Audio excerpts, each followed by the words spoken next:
So I just usually, our show covers Asian American issues, but I wanted to open this up to something that I think at this point, with arrests in Brentwood and other things that are happening, is we can describe as a trend across the state of California, and that's alleged homeless fraud, mismanagement of funds, things like that.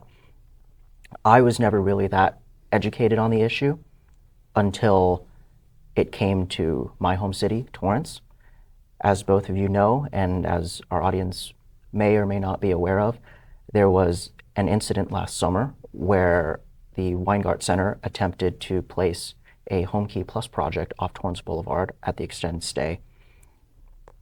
And it was a huge deal. It was in the local papers, and then the project was pulled. And I wanted to invite you guys on today to talk about that, talk about trends that are happening across the state of California. Former Councilmember Mike Mauno, you have been very important when it comes to helping investigate a lot of this alleged fraud, a lot of this corruption. You were opposed to the project. And then Mark Andrada, you have spent, I believe you said 12 years working in the homeless industry, working with a lot of these nonprofits.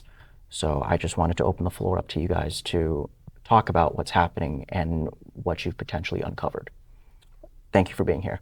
You're very welcome. Glad to be here. Mike, let's start with the Torrance project. So the city finds out about this maybe March 21st, 22nd.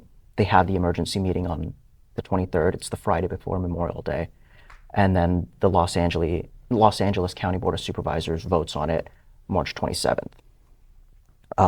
Could you tell us a little bit about this project and give context for viewers who may not be aware of what this exactly was?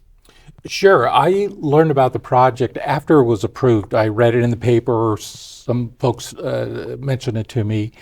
And I was busy at the time last summer. And I read about it in the paper, and I just kind of felt like that's maybe not the right place to do it, but what can I do about it because I'm just kind of busy with life. And I got a text from our mayor, George Chen, and he asked me if I could attend a meeting that he had scheduled. And I read the text, or he texted me on a Sunday night, and it was basically, hey, Mike, can you be in my office tomorrow morning, Monday at 11 o'clock? I have some people coming into the office. Maybe you could help them. And this was what time last year? What month? It was, I think, in July possibly. And I was at first kind of like, oh, not very much notice, but I'll be there. So I showed up, and they were talking about the approved project that the county approved, and it was a little bit sinister in a way that the notification of the hearing for the County of Los Angeles was done on a Thursday, and the city tried to respond as fast as possible. Organized buses went to the public hearing on the following Tuesday, and it just seemed a little underhanded. And so it was approved. So during the meeting, I asked, well, who owns the building? I started thinking, and I asked, hey, could I have a copy of the purchase agreement? Because that will show who actually is buying the property. So the request was done, and I believe the city attorney provided a copy of the purchase agreement. So before we get too into detail about what the project is, or what who owns it, who is behind it, what was being advocated for, what was the project initially? What was Homekey Plus? Homekey Plus is a part of a proposition that the voters of California voted and approved. And it was a combination of homeless and mental illness facilities throughout the state of California. It was over $6 billion. And this was part of that bond that the people of California are paying for. And so it allowed basically for applicants to team up with various government agencies, and the intent was... Applicants as in nonprofit organizations which their mission statement was to help homeless individuals. That is correct. Okay. And there were state grants available to purchase existing buildings, existing hotels, and then to pay the refurbishment of them and set them up for homeless shelters. And then that became the ownership of the applicants. And so that was the application that the County of Los Angeles submitted and approved for the City of Torrance. And once I got a copy of the purchase agreement, I got very suspicious because it was a purchase agreement not only for the extended stay in Torrance, but 4 other locations throughout Los Angeles County and one in County of Orange. So I looked at it and I started doing some research, and I looked what was the price that they paid for these facilities. What was it specifically that you thought was a little suspicious? Well, not so much suspicious at that time, but once I found out what the market value of what the hotels were and what they purchased them for, it was double or 3 times the amount of the value of the hotels. And I thought, okay, this doesn't seem right. Why should our tax dollars overpaid over 2 times or more than that for some of these hotels? So just for clarification, the project which was in place last spring, late spring, early summer, was a Homekey project for housing homeless individuals off Torrance Boulevard. And this hotel was being purchased by a nonprofit using taxpayer government money. Is that correct? That is absolutely correct. Okay. And it was Homekey Plus, which Homekey... What is the difference? Homekey Plus is designated specifically with individuals who are homeless, who are have drug addiction problems, or who are mentally ill. Basically... And that's different than regular Homekey. That is correct. You have to realize that being homeless comes in all kinds of shapes and sizes and situations. These were the people that are homeless that require full-time care, and it's just a different caliber of a homeless individual. So in any case, after I realized that they're overpaying for these properties, I just had a kind of a gut feeling that something's not right here. So I started peeling back the layers, as they say, and doing more research on the grants and who the grants go to. And then I started focusing on the Weingart Center Association. And one thing led to another. And one of the things we did, we formed a group of caring individuals here in City of Torrance. C.A.R.E Torrance. C.A.R.E Torrance. And first thing is, hey, we have to come up with a name.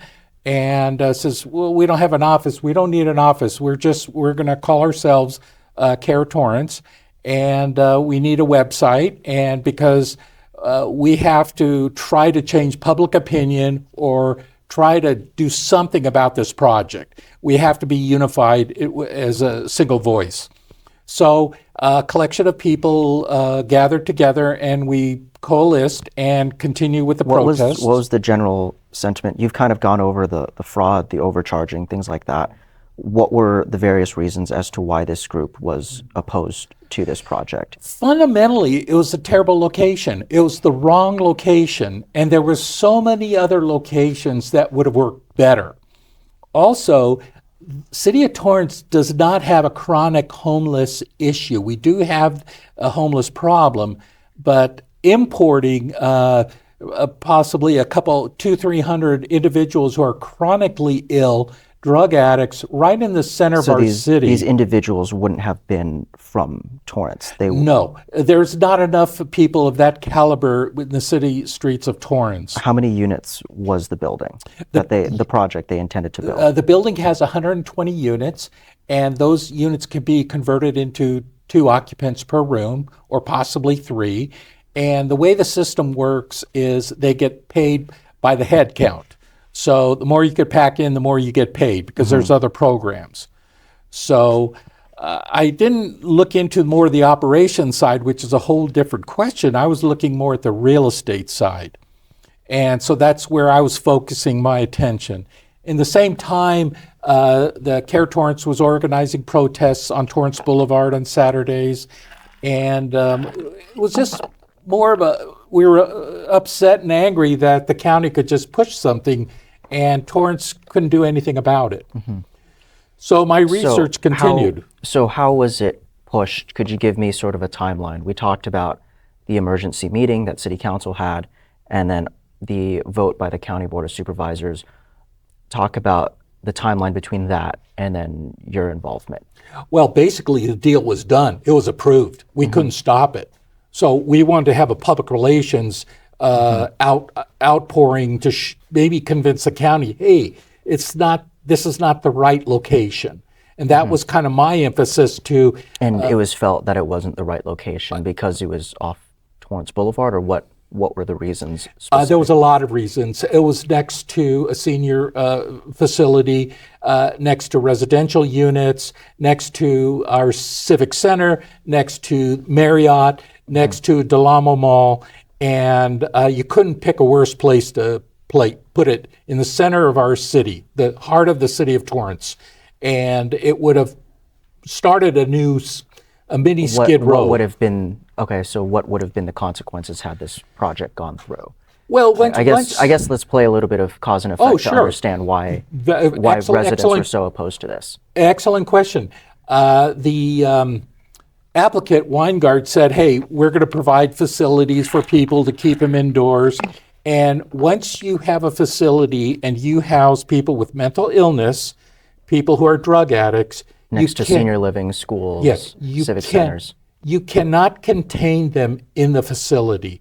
They are free to walk, roam, just hang or do whatever. And so we are now concentrating. And these people wouldn't have been local to Torrance or the South Bay either. There theoretically could have been some, but they basically would have imported them from areas like Skid Row and other areas that are overflowing with individuals of this caliber. So we didn't want to start the beginning of a trend. And so it alarmed all of us. So I went to work and I started researching, and I looked at the project, and I realized real quickly, County of Los Angeles did not do any planning at all. And as a former planning commissioner, whenever you approve a project, you have conditions of approval, and staff goes through and makes sure all the conditions for this type of use is done. County of Los Angeles did none of that. And so I decided to do a report as if I was a planning department because of my many years of government experience. So I just started from scratch. Where's the property located? What's the different uses? And determining what type of facility it should be, where it's located. And then I went as far as showing where the homeless population is in Los Angeles County in relation to the project. And I prepared a very detailed 37-page report basically illustrating going over all the things right, you just the discussed. Fallacies of approving this project, and basically telling the county, you guys didn't do your planning, in hopes that maybe it could be litigated to show a court somewhere that a county just proved it like that, didn't give Torrance really much time to respond over a holiday weekend. And by the way, they missed general planning, and Los Angeles County Planning Department didn't even have a say in it. So this project, which was supposed to be off Torrance Boulevard, the extended stay, it didn't even go through the Los Angeles, they didn't see it? Their planning department had absolutely no details, no information on the application on the agenda item. When did they find out about it? Because traditionally when you approve projects, it goes through the planning commission and then it goes to the city council or the county board, right? When did they find out about it? Were they just circumvented entirely? I don't know. It's a mystery to me. What's very interesting, they didn't even get their appraisal for the project but a few days before they advertised for the hearing. I thought that was very unusual. And the appraisal that they used According to the city, they did their own appraisal. They overpaid for the facility 3 times what it's worth. You're talking the extended stay. Yes. So what was it appraised at, and then how much was it was a grant, right? It was a grant by the state of California that would go to the Taxpayer Weingart. money. Yes, taxpayer money. So how much was the grant for, and then the appraisal? The grant was written up that the purchase price of the unit was included in the grant, and the purchase price was for $30 million for the hotel on Torrance Boulevard, and the city's appraisal came up approximately $10 million plus. I looked at a couple databases on the internet, and the appraised value was about 17 to 18 million. So any way you look at it, they overpaid for it 2 or 3 times more what the market value would be. And that made me suspicious, and that's why I started doing the work I was doing. Traditionally, that would reek of fraud. Or ignorance, or why are we overpaying for? That's a question all of us ask. At the very least, it's a severe mismanagement of funds. One can make the case. Either mismanagement or deliberate, one or the other, and that what makes the story even more interesting, as what I found. So, any case, back to the report. I brought a copy of the report, and 37 pages. And you want me to read this on the camera? No. I just wanted to show you, Okay. to give you an idea. This is part of the work that goes into doing reports. I tried to be very fact-based and backed up all the information with facts. Opens with a letter to Supervisor Janice Hahn. That is correct. Who represents Torrance. Okay. And basically asking the supervisor to abandon the project. Nothing derogatory, nothing mean, just asking her, because supervisor has been very good over the years caring about the city of Torrance. So basically it was a, please, Supervisor Hahn, I think the county erred. Could you just maybe cancel the project in a polite way? So in any case, I completed the report. It took me 2 weeks to write, full time, and it just kept growing. Yeah. It just kept growing, and I kept thinking, okay, what about this? What about that? Making charts, making pictures, getting statistical information. And my colleagues at C.A.R.E Torrance says, Mike, get the report out. So no, it's got to be correct. And so we finally finished the report. And a member of C.A.R.E Torrance emailed to Supervisor Janice Hahn, and within 2 days, they abandoned the project. Really? They pulled the plug and abandoned the project that they spent, I don't know, countless hours, monies, resources, city time, applicant time. They had the approval to start construction, subject to the funds coming in from the state of California. So they had approval to start construction. Yes. The report was published and emailed to the county board, and they just abandoned it? Within 2 days. Okay. What was said? What do you think convinced them? All of us, we were stunned. We were ready for a fight. We thought this is just the beginning of the fight. And they pulled the plug, and we were stunned, all of us. And so after thinking about it for a day, the next question is, why? Why pull the plug so quickly? And we got suspicious. And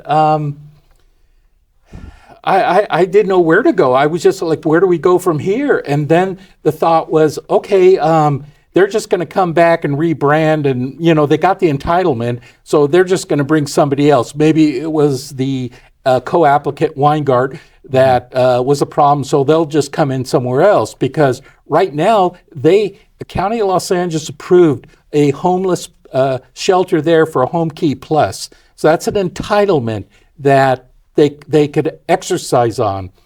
And so how was the project pulled?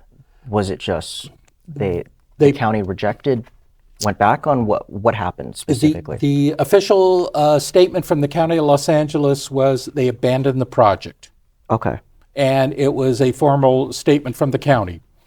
And at that time, we published this report on C.A.R.E's website. So interested people can actually look at the report, and we were trying to get people to understand and coalesce with us and help support us, because we thought we have to litigate this.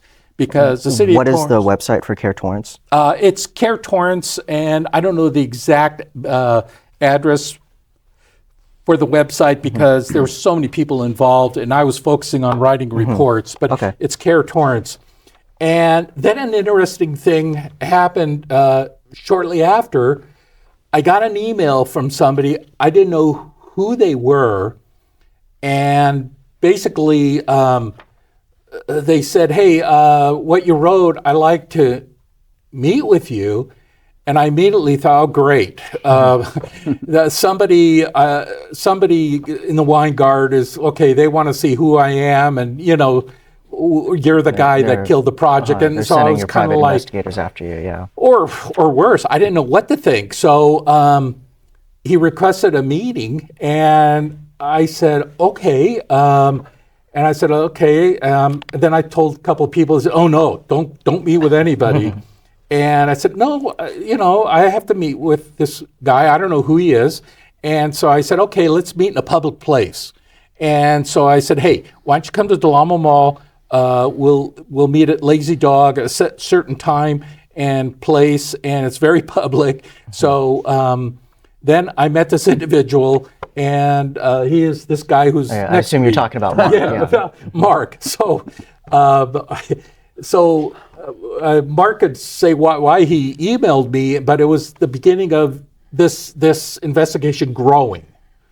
So Mark came into the picture now. So why'd you email Mike?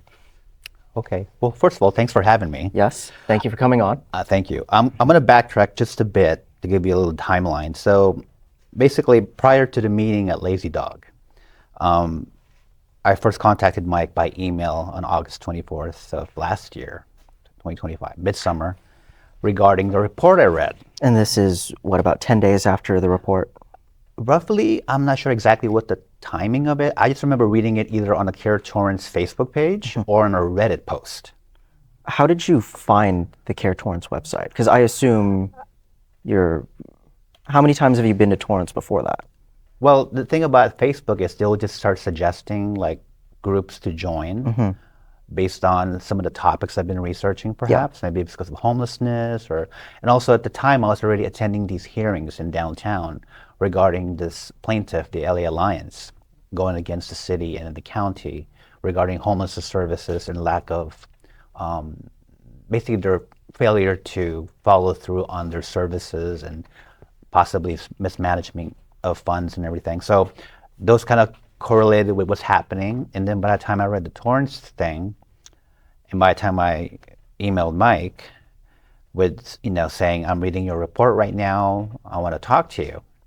So the report was compelling, the 37-page report number 1, I believe, because I saw a similarity that mirrors a previous project that this developer, Weingart, did about a year before, called the Shelby project in Cheviot Hills. And for that project, it's already been reported regarding the unusual valuation of the property, which also mirrored the Torrance project. It's kind of inflated pricing. So would you say that Torrance is not just, or the extended stay off Torrance Boulevard is not just a one-off case, but this No. is, okay. And besides, that's why it compelled me to, when I What read would you the say your background is in all of that? How did you become aware of this? I know you've been in the industry for about 12 years, but maybe we should kind of Sure, yeah. I worked in homelessness services and housing for like about 12 years now. I work with 4 other nonprofits that does housing and services to serve the homelessness population in Los Angeles City. Not much on the outlying areas of the county, but with that, the funding that comes through with these nonprofits are what they call braided funding. They come from city, they come from county, they come from state. depending on what they're being used for, if it's going to be for development of buildings. Is it entirely within the state of California, or is there federal funding There might too? be a federal component. I just don't know what the breakdown is, but clearly a lot of that funding that comes into the state comes from the federal government. And so it's kind of just divvied up depending on the kind of program you want to support and fund, right? And there are huge amounts of money. We're talking like triple-digit millions. Just a lot of money coming in because it's such a crisis that, and California has the biggest chunk of the money. So anyway. So this is a several $100 million program or industry or what you want to call it. Or it's actually like a proposition that voters voted on. But there's a trend of overinflating prices for purchasing buildings. That's just on the real estate side. And again, I know very little about real estate. So by the time I read Mike's report, I was learning terminology and process while I'm reading the report. But it made enough sense to me because of what happened with the Cheviot Hills project. That one, same thing, the project went through. It was approved, funding came in. There was very little community input. They were almost like, they were kind of like almost like bypassed, and they were actually misinformed about their intentions and what they're going to build at that location. And that's very similar to the extended stay. Absolutely. I think for the most part, the community the city had its emergency meeting, wasn't informed. Everything was fast-tracked. A little too fast, enough so where there wasn't enough response time from the community, whether it's a planning meeting or an impromptu session, nothing. So everything was already fast-tracked and approved on the county level. And so by the time I read the report once again, I had to meet with Mike. I had to meet this guy.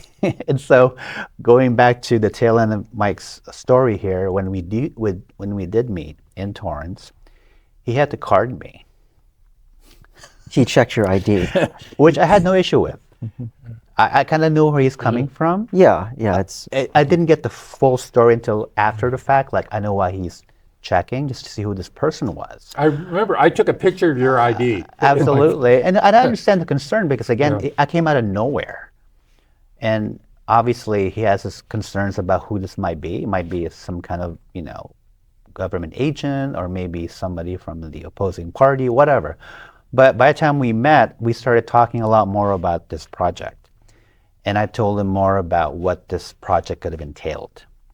Meaning, it could have been a worse situation if the county and Weingart did not pull off the project.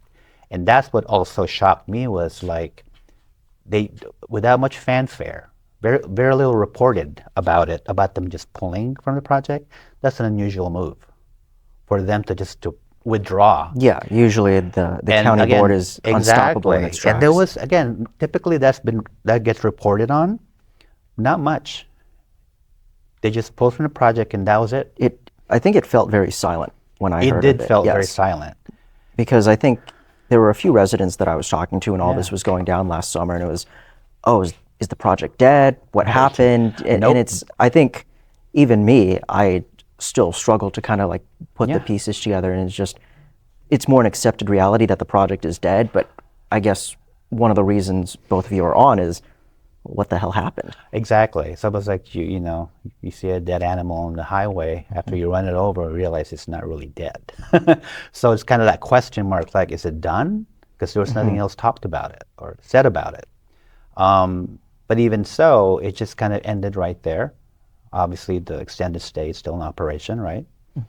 But so, and everything else that came after just kind of all happened. And to a point where, can I mention the aftermath of the report? I also did my own research regarding the aftermath. So when I looked at some previous county supervisors meeting, namely the one from May 27, which talked about, I think it was the approval meeting. Yes. It was like, wow, meaning the developers, which is Weingart, they basically lied in front of the board, in front of some public citizens, people in there that was part of the public forum section of the meeting. What did they lie about specifically? About it for one, it not being a Homekey Plus project. They weren't even mentioning the word Homekey Plus, which again, if you just mention Homekey, that's a completely different program. Yeah. It doesn't entail, like Mike was saying, these are going to be what they call in the industry as high acuity residents. They have severe mental health and substance issues. They're not, in essence, they're It's the kind not of, your average shelter or no, average soup in kitchen. essence, they're the kind of people that would be in like institutions with severe mental health problems, which therefore needs clinicians to assist them. They go put into a program,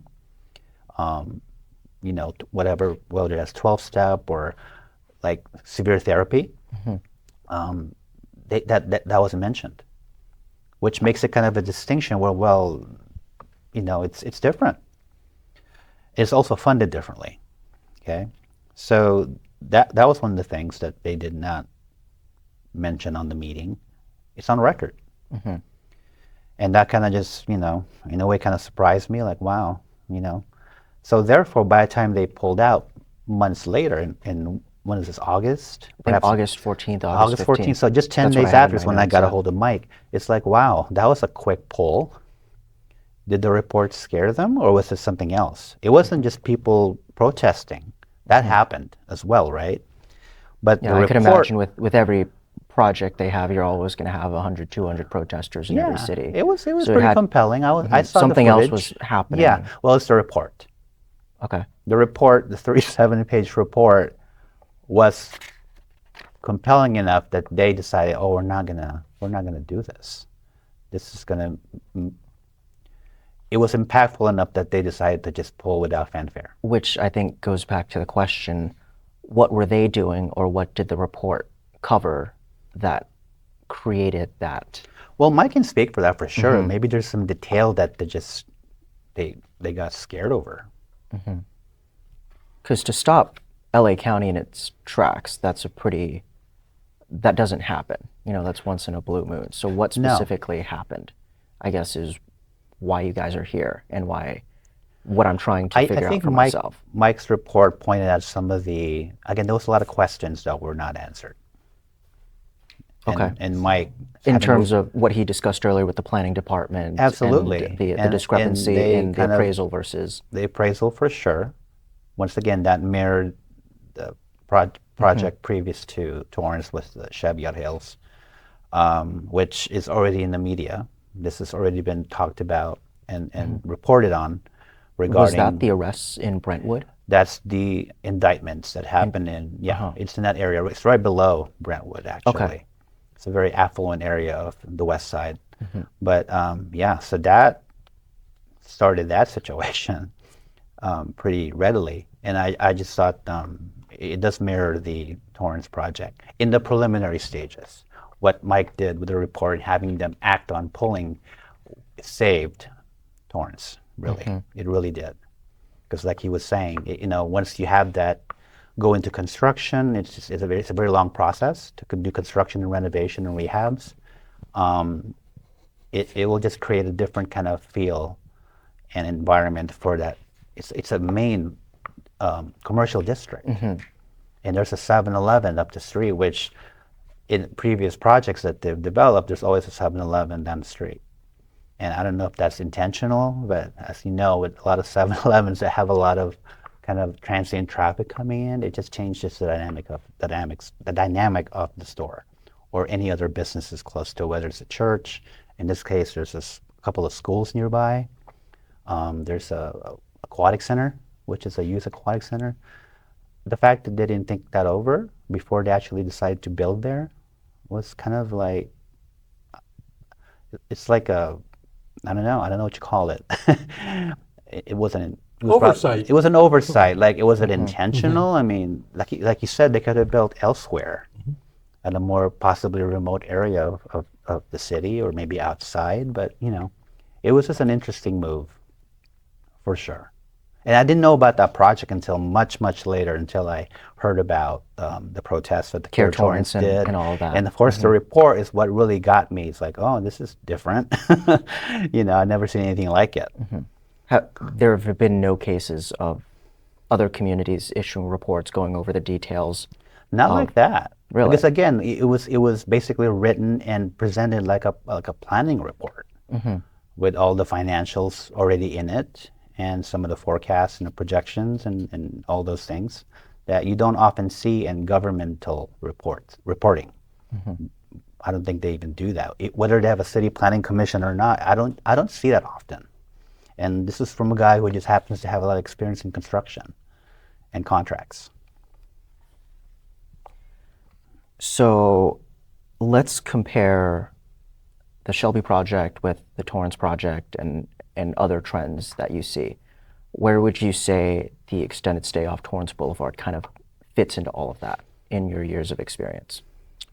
Well, I think there was some reports that came after, right? This is, again, I just responded to the first one. Yeah.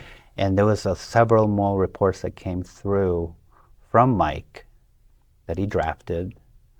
I believe the second one was...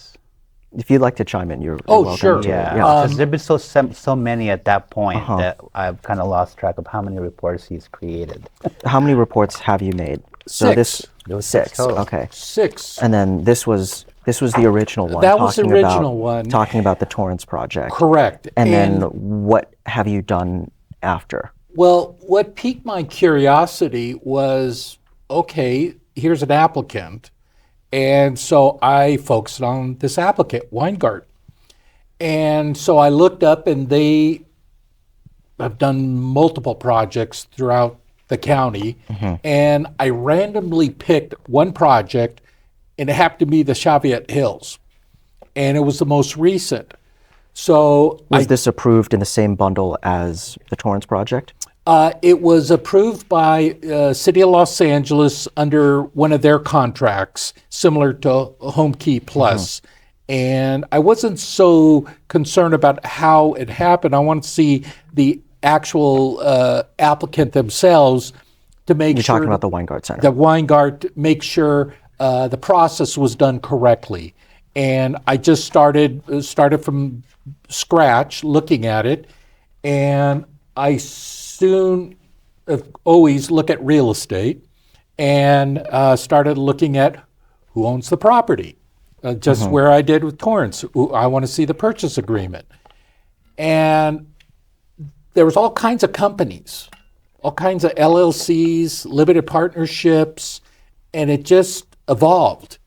And there was so much information with so many different companies, with so many applications, with so much information. I just, I had to organize it. So what's behind me is the only way I could see how the project evolved is I made a schedule and different colors for different ownership organizations, different entitlements, and so I could see what's going on. Because when you have all these different documents, recordings, and everything else, it's hard to just grasp what is going on here. And so what I did was I took the key companies, and I didn't know who they were. And so then I went to the website of the State of California Secretary of State to find out, who are these companies? Well, there's little information. Well, who registered them? Somebody, if you have an LLC, which people use as business or a partnership, you have to register it with the Secretary of State. So I thought, okay, I'll look at who registered these companies. And so there were so many of them. I looked at, there's no rhyme or reason. I have no idea who they are. And I noticed the property went up in value. They sold from one company to the next, and it just bumped up its value. So I decided, okay, I took the signature pages of all these companies. I was in my home office, and I just laid them out on the table. And I looked at them and said, there's got to be a connection here somewhere. I don't know what the connection is. And then I saw it. And it was very interesting in that the connection of, well, this is a wrong report. the signatures on two of the different companies, the signatures were the same, but You with mean the same handwriting? same exact Do handwriting. you have the copy which of the? it's with different individuals. It's one of these here. I don't know if I brought that one, which was, there's so many reports here. I don't think I brought that one. I probably left it back at home. But it was two different names with the same signature. Okay. And I thought, how could this be two different people with the same signature? What are the odds? So the case that you're making is the people signing off for these various companies to purchase these projects. It's actually the same person using Yes, pseudonyms. with two different companies. Okay. So in a sense, they secured the property for this project and sold it to themselves by using a fake company. And then at that time, How does this work? Could you break this down kind of like in 4 stages? well, you could see how the chronologically, these are all different parties. And you color coded it. you color coded it. Okay. And one party is the same party, and there's a transaction that occurs over here. And then we'll post this as well. Yeah, Yeah, we'll link to it. and then you could see here the description of what occurred, and you could follow the money, and my report showed follow the money. And so at that time, Mark said he had already been talking with the Department of Justice via the FBI. DOJ, Yes, and he gave me the contact information at the FBI, and so I decided to do a formal report with all the information, everything I found, and I sent it to the FBI. And I heard back from them immediately, thanking me and says, "Hey, I've got a busy weekend, Mike. I'll look at it when I get in the office," kind of thing. And then How was this received by the FBI? I What- think What happened they when you brought forward this case that these, am I fair to call them shell companies? yes. Okay. When you make the case that these shell companies are actually being signed by the same individual, these signatures are being approved as sort of like pseudonyms. How was this claim received by the FBI? An email that said, "Thank you, Mike. Okay. You saw something we didn't see." Yeah. And the way the feds operate, Dylan, is they're very straight-laced type folks. They're trying to obtain information from anyone that might have information about either a current investigation or an investigation is about to happen. So they're not very forthcoming about, what's next. If you ask them about names, as far as associations of names of people, individuals or groups, they're not going to tell you those names. They're just going to be very, very They're just going to sit there, very receive neutral. They'll information. thank you for what you provided them. But the key kind of takeaway from that is their response time is faster than normal. Just because Is that how you indicate the reception? there's definite interest in it. Because there was some really compelling information that was provided in these reports that Mike has produced. And at the same time, the investigation is already kind of ongoing, the federal level one. So really, this wasn't anything that just all of a sudden is new. It's been ongoing since the federal task force was created. I forgot what time that was done. So, with California and Minnesota, all these things happening currently as we speak, this was just a smidgen of it. And homelessness happens to be the biggest crises happening in this in in California, Los Angeles, and mainly in Los Angeles, but in the state of California. and the money is The taxpayer money is being poured into both. this crisis. Both taxpayer and money some and- individuals happen to be mismanaging it. Is that correct? Well, I guess we won't know until the investigation is Okay, actually alleged then. Allegedly. I mean, I think there's a lot of entities involved. In this case, if you just look at the general picture of how things are being funneled, again, you're having the state of California giving money to every county in California for different causes, right? And then you have the county of LA, which is the biggest county in all of California, I guess, isn't it? And then the city of LA being the biggest and has the biggest homelessness problem in the whole country. And then of course from there, the service providers, such as Weingart, and there's a whole bunch of them. Weingart's just one of many that does very similar work than Company A, B, and C, etc. Either they do housing, which is construction and renovation and rehabs of old hotels, buildings and such, and they also do a service component, which is case managers. Which would have been Homekey Plus. Yeah. Okay. Yeah, case managers and clinicians, meaning these are like licensed clinicians, therapists that are going to help these folks get better. So again, that involves another set of monies to be funded because clinicians aren't cheap. Homekey doesn't have that component, I don't believe. They're just case managers navigating the client, the individual, on their road to exit homelessness, whether that's financial help, whether that's job coaching or job hunting services, things of that nature. So it's a separate kind of, it's a different model, basically. So. Well, what was interesting, though, after I sent the report to the FBI, I got a couple emails back from the agent, which I will not name, thanking me. And I just personally thought, okay, there's more here. So the next report I did was... We're on report number 3 now. Yeah, number 3. And what I did is I took the appraisal that Weingart submitted to the County of Los Angeles. This one is for the Torrance project. The State. Okay. Because it was Weingart, and Weingart, I found the signature irregularities on the Weingart project.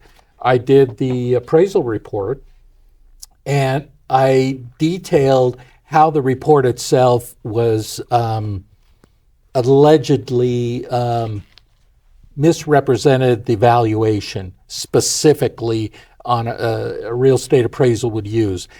So there was... So report number 3 is how they inflated the value. Correct. Okay. Could you walk me through that report? Give me a summary of what is It's specifically basically the technical side of a commercial appraisal report. Sometimes they're 100 pages long, but the valuation is just in 2 little subject areas. And I demonstrated how those 2 areas can be manipulated. And I believe this might have been, I sent it to the FBI and they said, we don't have expertise on understanding appraisal reports. And they were very appreciative of me breaking it down. And after that, the special agent said, Mike, your reports are really good. They're very understandable, very comprehensive. The FBI truly appreciates your reports, and was told that a copy of all your reports are going to all the agents in the state of California who are part of the task force, because they're being educated on another level of the fraud, because a lot of it in the past has occurred with the operational side. The guy Nick Shirley in Minnesota was showing up and where's the kids and all that kind of stuff. I was focusing more on the real estate aspect of it, and the real estate could be, as the example shows, can be very complex, and it's a white-collar crime, basically. And so part of it, I'm doing my part, and it was just kind of a combination of helping them and really showing how there's something not right here with what the County of Los Angeles's co-partner is. And so it just continued. Then I just continued, and I ended up doing 3 more reports. Okay. And it just kept going. And when you... Was there a reason you just kept going, or was it just discovering new things? I was discovering things, and I was mad. I was really angry that the County of Los Angeles didn't even... this is their co-partner. And you're talking Weingart and all of these other LLCs. Right, and there are these large government agencies, they're using these partners, and they're not qualifying, or they do know or don't know, but they're overcharging, pushing their problems onto cities like Torrance, and it just made me angry. It was just, something's not right. Because the last time I was involved was 20 years ago, and the county of Los Angeles used to help us, and I almost felt like, you guys aren't doing your job. You're pushing these projects on us in the middle of the night during a holiday season, and then you're working with these companies that have this unethical, being polite, business practices, and it just made me angry. And what's really noteworthy on the report number 2, after the FBI had it for a month, they issued indictments on the guy on this board. Which company is this? It's the Shelby. There's different Shelby Affordable Housing. It was the one in Brentwood that we were talking about earlier. Shelby Housing LLC, and this is then they sold it to Weingart. It was actually 2 different deals. 2 different men were indicted and charged. So, for our audience who may not be aware, could you guys break down the Brentwood case? Because I think I woke up in the morning, it was maybe November, December, somewhere in that timeline, and there was an individual out of Brentwood, Westwood, somewhere in that area that the LA Times reported was arrested for alleged homeless fraud, misappropriation of funds by the DOJ. Yeah, they were just these 2 men that I've never heard of them. Okay, I think one is named Stephen Taylor and the other one's named Cody. I forgot his last name, but they're both operating out of 2 different entities. The guy named Cody was operating out of this company called Shangri-La, which is something that was reported years before. They've been involved in some fraud activity already. But by the time that the press conference came out, which was through Bill Asaley, who was the U.S. attorney at the time, the interim one, it was huge.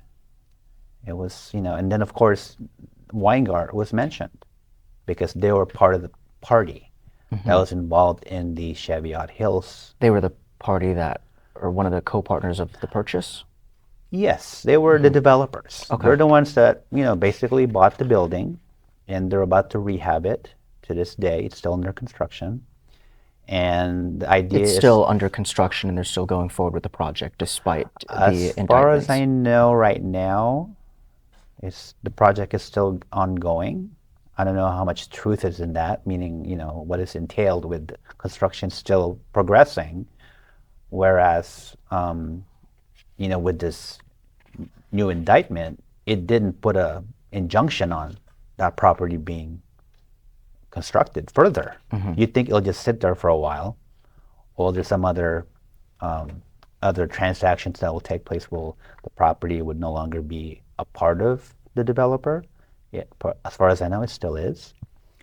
But that was the most, kind of telling in terms of the overall homelessness corruption that was now made national news. And the timing of it, Dylan, was really kind of an oddity to me in that it was literally within weeks of the reports being as made all of these made available, were coming out, and again, there was a indictments were series being of them handed now. down. And with Mike having spoken to the feds, the FBI, the DOJ, and me having met with them months previous, because I had my own situation going on right now, I just was referred to speak with them, and I met them in person out of their federal office in Westwood. And then that's when by the time I read the reports, and at that point there was maybe 2 or 3 that you produced at that point, besides the first one, I gave them your name. And that's when they made contact with you. And of course, everything just basically blossomed from there. I mean, they just had more interest, and I think by the time that the press conference came out, they had enough information. You're talking about the the press conference in regards to the Shelby property. the Brentwood case. In addition Okay. to that other guy. So Stephen Taylor's right now their number one person. There's not yet any official indictments or charges made on the other parties, which could mean, again, allegedly, Weingart Center Association, which is the developer, the city of LA, in this case, certain council members that might have been involved in the transactional portion of it. In the case of Torrance, it might be the county. We'll never know who exactly, because again, the investigation might still be ongoing. The investigation is ongoing. I believe it might still be ongoing. That we're never going to know until, they make an announcement. Do you have a prediction as to potentially when we will uncover a lot of these cases of alleged fraud, mismanagement of funds? Mike and I have spoken about some possibilities. Again, we're in an election year. I don't know how that's going to be timed accordingly to how that's going to kind of influence, voting here in LA and in the county and state. I don't really know, actually. I don't know how to answer that question right now. Okay. I wish I No, had. I mean, I figured you're not leading the FBI or anything. No, but I no. figured I just asked. They're in doing case. their job right now. And, again, I'm going to backtrack slightly.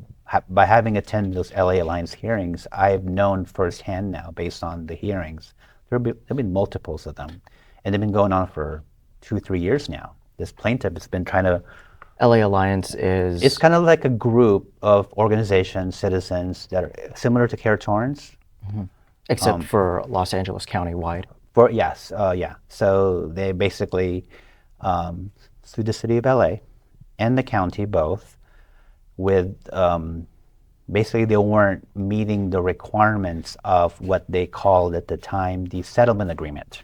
Because going back, both the city and the county agreed on a settlement on what they should be doing to help the homelessness community. And there's a whole kind of, they agreed to a certain amount of beds they would produce.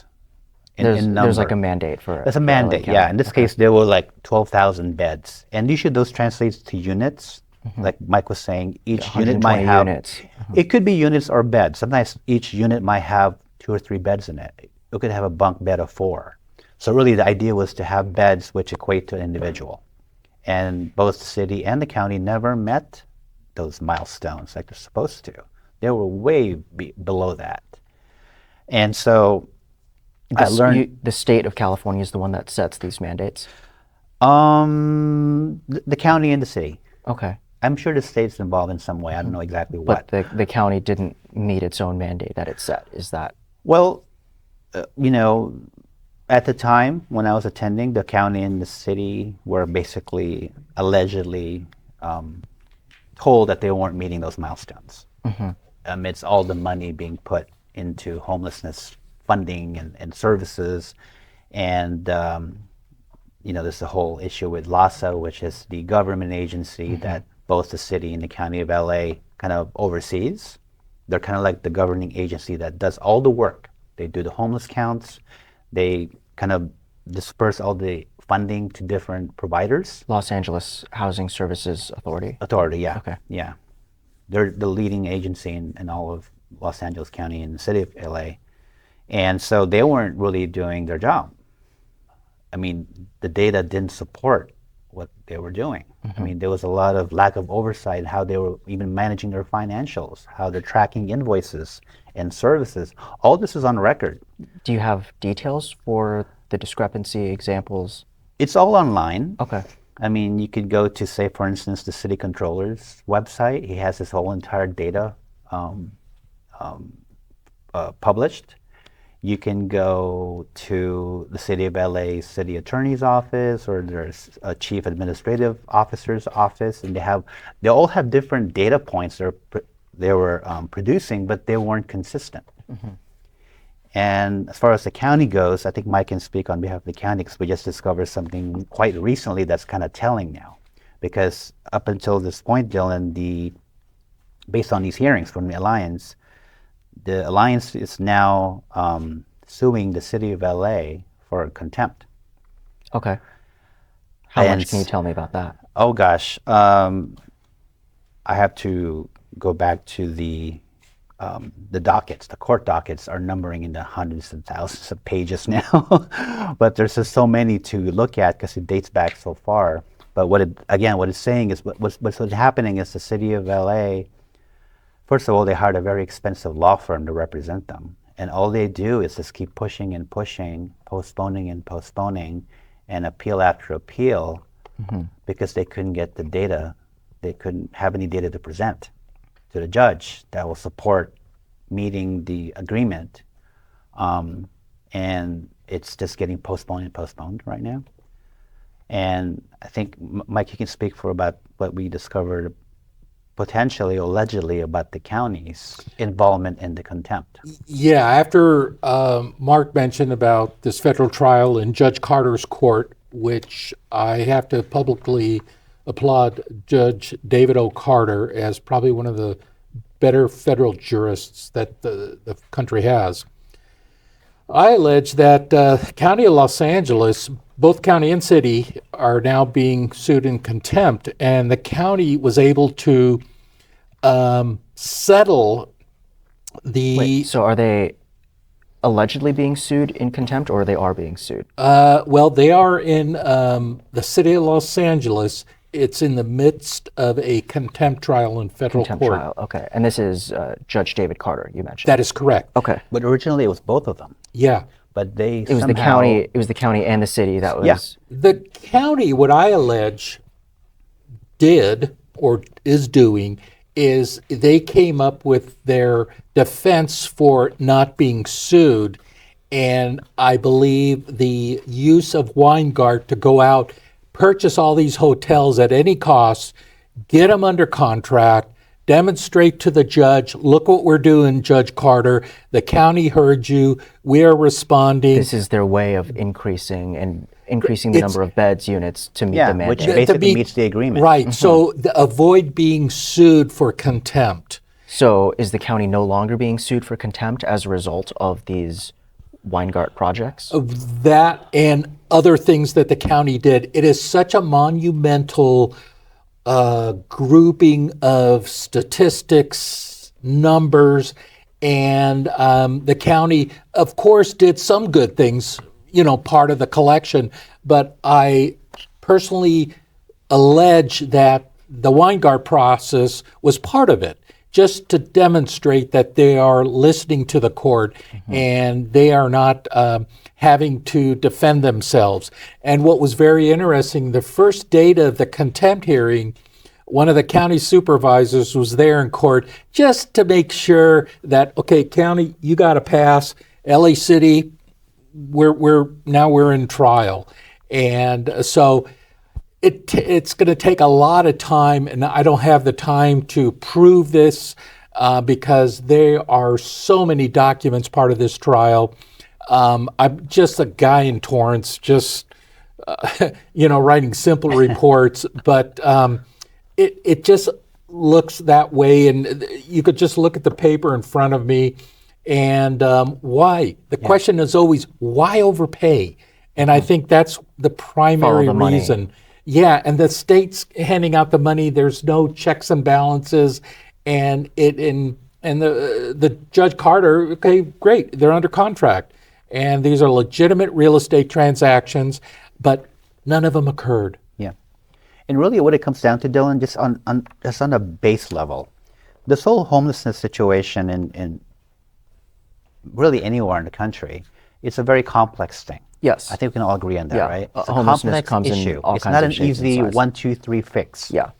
What made things even more crazier is it's gotten more and more complicated within the county and city governance, because I think also historically, because I've been in California native and LA native for a while now, that the county and the city don't always speak the same language, it seems like. They're always in disagreement. They don't agree on everything. They don't agree on most things, on big issues. That's why they're almost like split. And then when they work in conjunction, like they do with LAHSA, again, they're both funding them with their own fund sources and fund amounts. They work in concert with each other. it's still not coherent. Like their data points are not even like the same. Like you have, say, So are you saying that both the city of Los Angeles and the county of Los Angeles do their own independent reports from LAHSA and they're coming up with different numbers? well, you think that LAHSA would be the governing agency that has the most definitive report, data analysis and metrics and all those things that we need to look at so we can better measure things and measure outcomes and be able to tie those into dollars, right?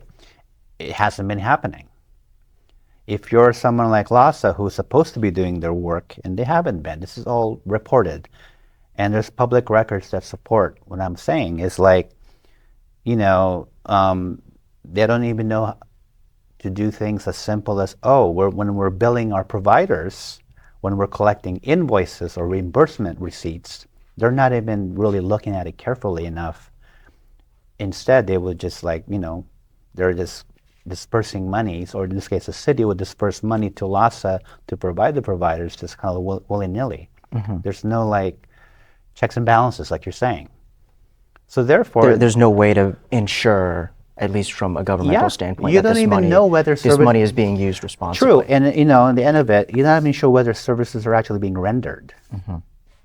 Was this kind of, when did you have this realization, and is this the reason you've sort of transitioned from working within the industry, as you mentioned, for 12 years to now doing the thing that you're doing? Yeah, I mean, I recently, again, I was out of work for a while, and you know, just as a side note, I actually lost my home back in December because of lack of income, lack of work, etc. And so I recently secured a job doing exactly what I was doing in the past. I'm always doing in charge of staffing and recruiting for these companies. I still work for a housing developer, but they don't specialize in homelessness housing. They do more affordables and low-income family housing, right? Which is still similar, but it just doesn't have that complexity of homelessness and homelessness funds and having to deal with the county and the city and LAHSA and all these people. Because I told myself, okay, I'm going to continue this work, because affordable housing in LA is still kind of a crisis in itself, outside of homelessness, right? But I told myself, I'm not going to do this again unless everybody gets their act together. And I mean that like all levels of government, because it seems like nothing is working. And having been to these trials with the LA Alliance, I learned all that attending these trials. I'm like, gosh, I had no idea what a mess it is. I mean, I had a speculation like, is somebody not doing their work? You vote for certain officials, like I voted for these past few LA officials, thinking they could do the work. And it looks like it's failing. And it's being reported. I'm not giving you some kind of like, this is not foreign. This has all been reported now with the mayor of LA. This is all public information. It's all public information, and then people just keep denying it, or they try to sugarcoat it, because it's been proven that nothing's being done. I mean, the homelessness issue is still high in number. It seems like billions of dollars are being poured into this, and yet Skid Row looks the same. Yeah, I mean, the last Measure A, which is a county proposition, which is the kind of like the continuation of Measure H, which came before in 2017. I campaigned for that measure because I want people to give us, the taxpayers would vote for it, and it passed, right? So when Measure A came to take its place, it's double the amount. It's no longer a quarter-cent tax, it's now a half-cent tax, which now amount to $1.2 billion a year that we're paying into homelessness services. I didn't vote for it, even though it passed, because I knew like, this is not going to happen again. Because I had high hopes for it. Despite being an advocate for homeless individuals. Well, because it was kind of a new thing. It was like, wow, people are in support of this. People want to solve the problem. Mike wants to solve the problem. I want to solve the problem too, so I do this kind of work. But if it's not being done or executed correctly on a government level, then we're kind of like, we're just shooting our foot, really. What's the point? What's the point if there's no oversight into how the money is being spent? It's all about the money, and there's, again, more and more money is being put in this, and people are getting more and more frustrated. They're just kind of helpless now, and they're starting to doubt the government. They're starting to leave the state, which is the worst kind of action, you would do just to get out of this mess. But doesn't mean it's going to solve itself. So just back to the whole Torrance thing, I mean, I think what Mike did is really just the first step into having prevented a disaster from happening. It really is, it could have been that way. It could have been, worst case scenario, we could have been like another, Skid Row, which is the worst case scenario you can imagine, right?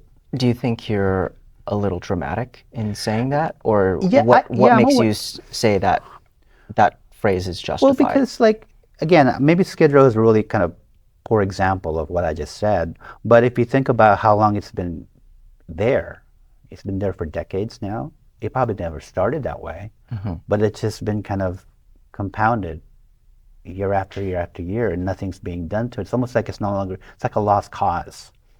It's just going to exist forever, right? But then you're also seeing the influx of it outward. I lived in downtown before, and next to like a $10 million condominium tower. But then you go look down the streets, there's like encampments everywhere, like clusters of them. Yeah. I showed this to Mike when I was taking him for a tour of my neighborhood. It's like, yeah, there's a Ritz-Carlton condo up there that a lot of rich athletes live because it's next to the crypto arena. Yeah, you have these encampments just down the street in the same zip code. And, they get cleaned up whenever there's an event happening, but still, it's there. It's now kind of like normal. And it's growing And it seems outward. as if this sort of more bougie hotel and the people that stay there are just kind of well, because are ignoring the problem.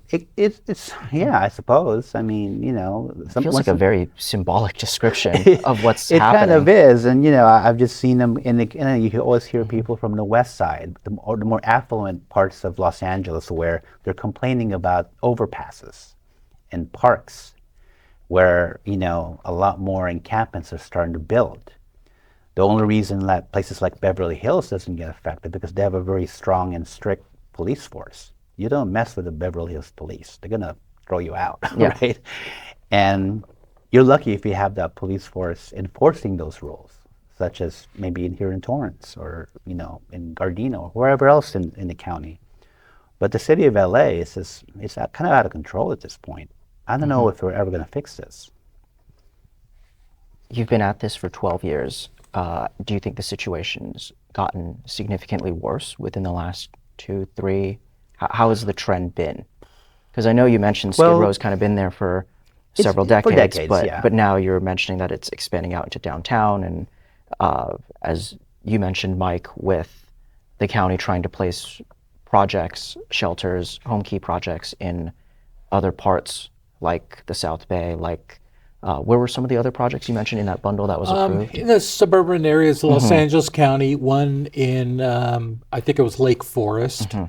And I think there's a very conscious effort to try to push this large population into the suburbs. Is there a reason they're trying to expand it out other than what you mentioned about the county trying to meet mandates? One thing we keep hearing, they're prepping for the Olympics and the World Cup.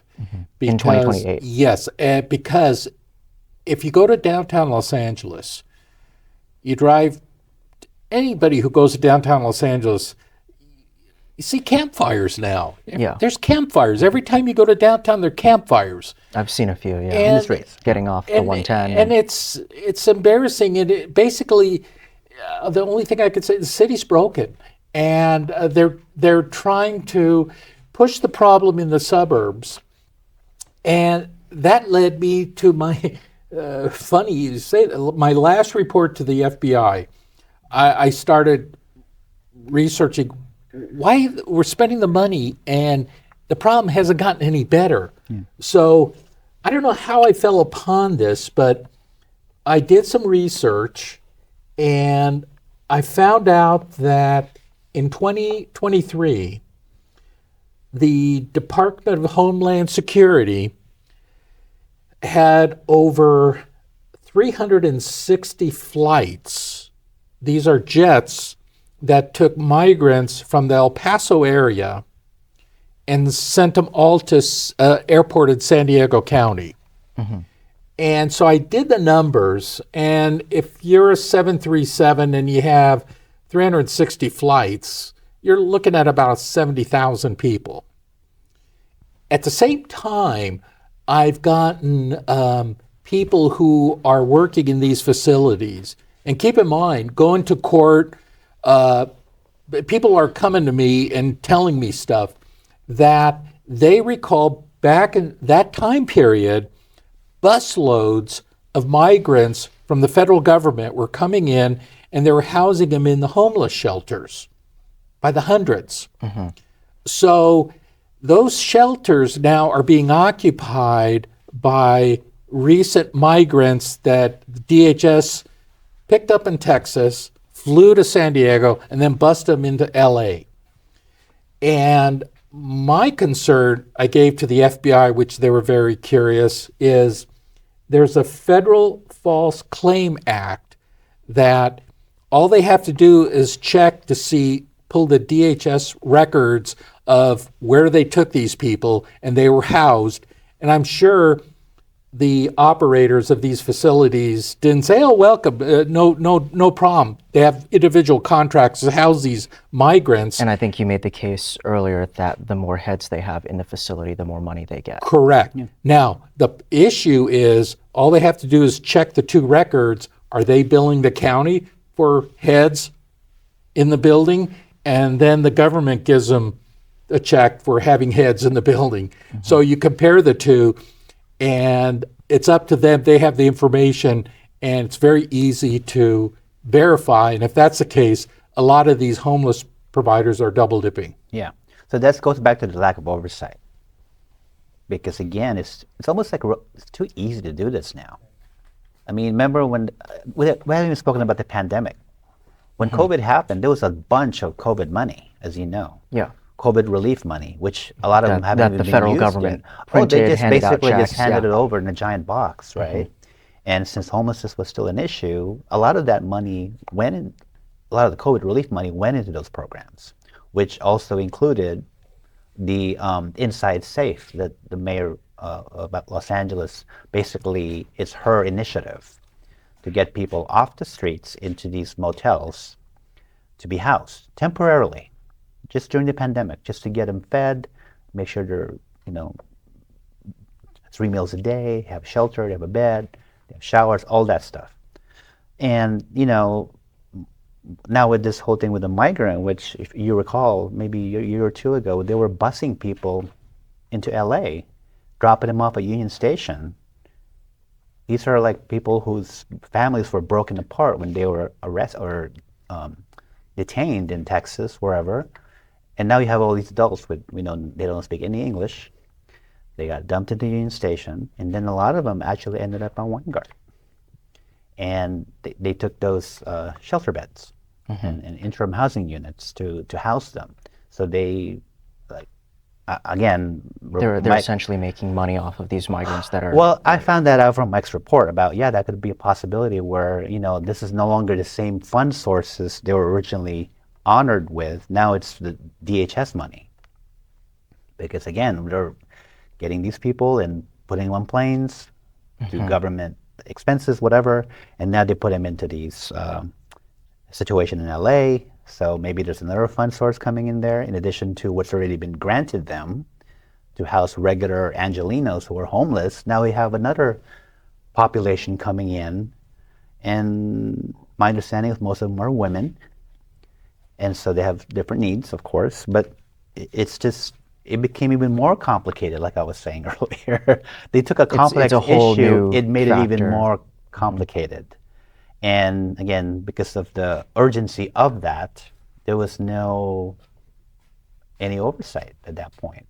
They weren't doing any checks and balances at that point. We just want to make sure these people are taken care of before they die, or of whatever, malnutrition or anything else. But it was an urgency that, and I'm pretty sure government officials just took them in with open arms.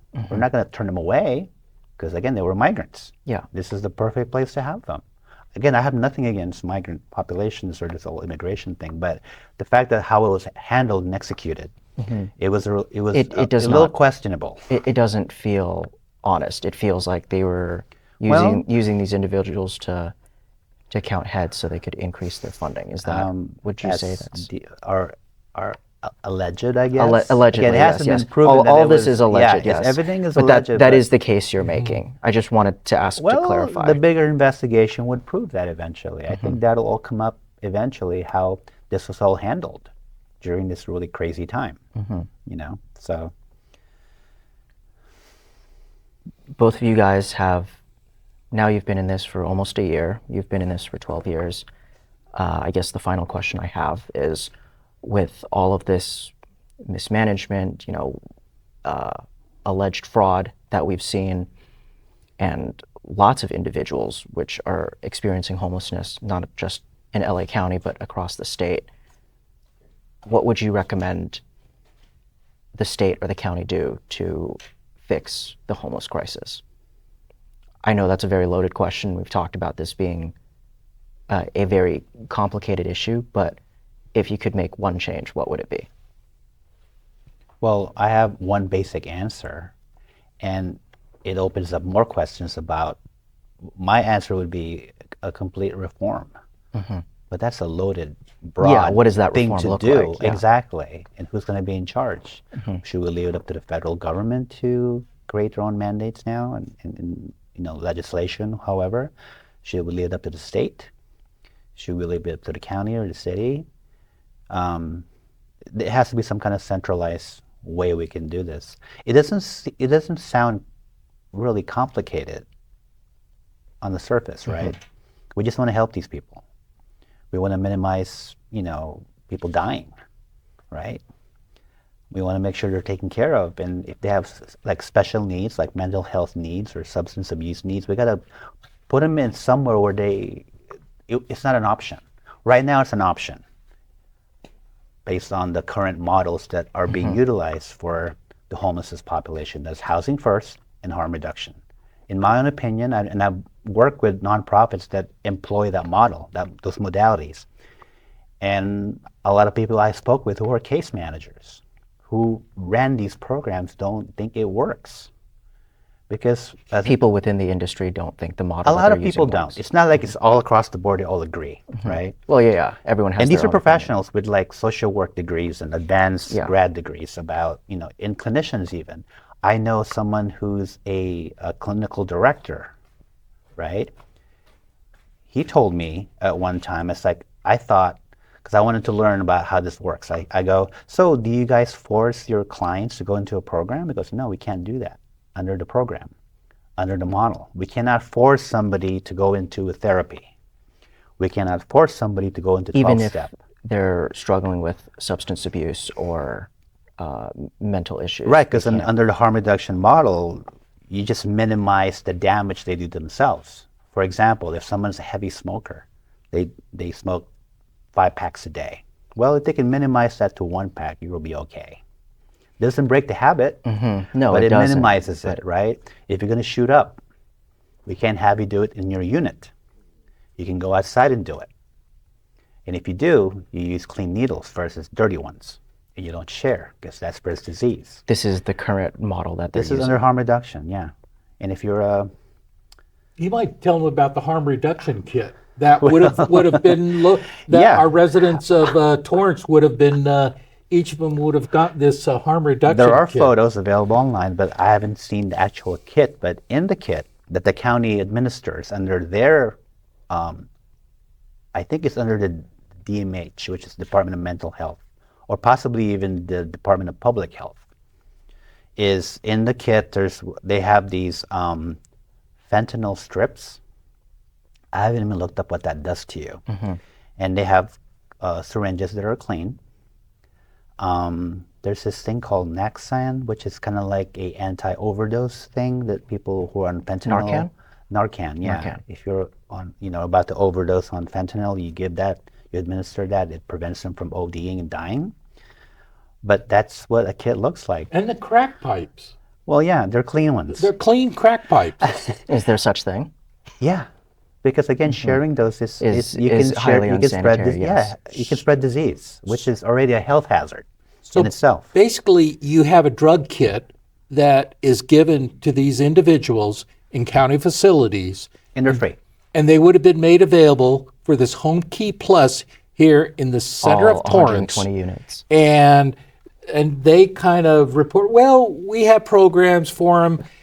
Anybody who has any experience of treating people with drug addiction and mental illness, they want to get out and move around. And they have everything they need but the drugs. So they'll come down the street and the rest is history. And it just gets worse. That'll definitely bring in the problem of drug abuse down. Not only that, but drug dealing. I mean, you can look this up. People who are affluent, who have drug issues, addiction, whatever, they come down to Skid Row to purchase. And apparently it's very cheap. Because a lot of people who are selling them, they just want to, not to get a meal out of a sale, but they have their own addictions too. So it's kind of like this, what do you call this word? The whole trade is happening in its own little world of how drugs are being sold and transferred and bartered and everything. It's just this crazy world that, I mean, once I found out that it exists, it's a frightening thing to think about. And then when you put that into a neighborhood like Torrance, where there's schools here and there's the mall, It dramatically. I see what you it'll mean now. change the dynamics of Skid Row how comment. all of a sudden you have this nice, very friendly neighborhood, which is right here, kind of in a commercial district of Torrance. And you're going to have this happen to this one location, this one site, that could just create a multitude of problems. We don't even know what those are yet. You don't want to know. Because once they happen, it's hard to control it at that point. It just gets out of control, and it just becomes this kind of like, I don't want to use the analogy of a disease, but it kind of is. It just infiltrates into your neighborhood. And, you have families here, you have kids, and, all those things. So, yeah, it's... Mike, Mark, thank you for coming on. Well, thank you for thank you having very us. much and listening to our story, and we appreciate the time.